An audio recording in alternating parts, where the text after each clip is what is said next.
Hi guys, my name is Ryan, the Frugal Analyst, and in this video, I'm going to show you how to optimize your checking account so every dollar is working for you. Now, I didn't realize this before, but in the last 12 months, I could have made $200 more in interest even though I moved majority of my money into a high yield savings account.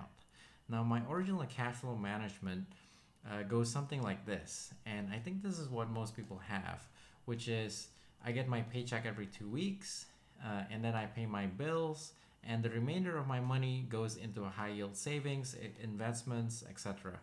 Now, it makes sense at a high level, pretty straightforward, but the issue is that my checking account doesn't give me any interest.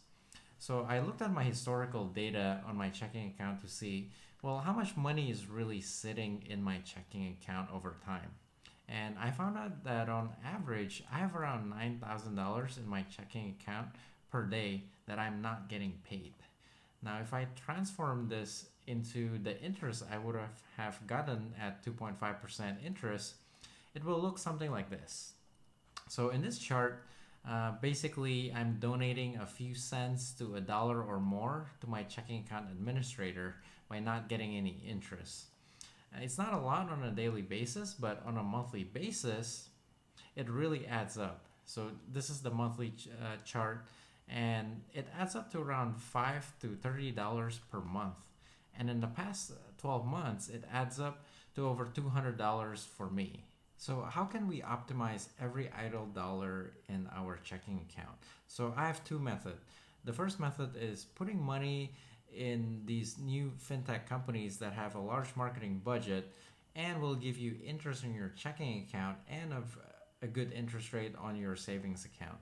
The second method is to use a traditional bank and really optimizing your cash flow. Let me go over both methods in detail. So the first method is using these new fintech companies. For checking, SOFI right now, I would say have the highest rate at 2.25% APY for a checking account. Now, most checking accounts don't give any interest, but SoFi is giving 2.25%, and they give you a debit card. It's FDIC insured. You can pay your bills. They give you a routing number, account number, and so forth. So it's a real checking account, and they're giving you 2.25%. And if you guys are interested in signing up for SoFi, I have my referral code in the bottom of this video. You also get $50 for signing up.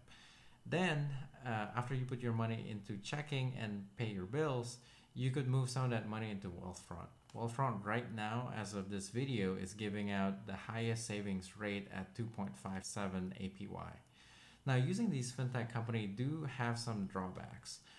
These products are new to both SoFi and Wealthfront, so it has some limitations.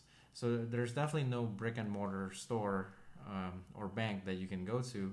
SoFi right now don't have any beneficiary option.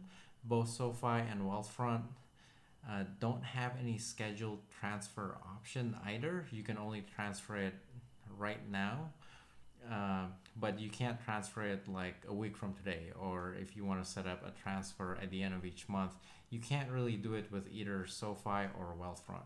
But they're both FDIC insured, so if you're willing to deal with these new fintech companies, I think you can get the best bang for your buck. The second option is optimizing your cash flow with a traditional bank. So starting with your paycheck, make sure that you push all your money to a high yield savings account. And from a high yield savings account, you can push your money into checking and then pay your bills. The key process here is to really prioritize putting all your money into your savings account first. Then you move whatever money is needed to your checking account. And to do this, you really have to change all your bills to be paid in the first of the month. Because savings account usually have some transfers limitation. It could be 6 transfers per month or whatnot, depending on your savings account. So once you move all your bills to the first of the month, you can calculate how much money you actually need to transfer from your savings account to your checking account at the end of the prior month. So make sure you calculate your fixed expenses, such as your mortgage, your car payments, your rent, whatever you paid on a monthly basis and tack on your variable expenses such as your credit card bills. You'll have to really estimate your variable expenses and also give you a buffer, because you don't want to get charged with an overdraft fee from your checking account. So this method does take some work.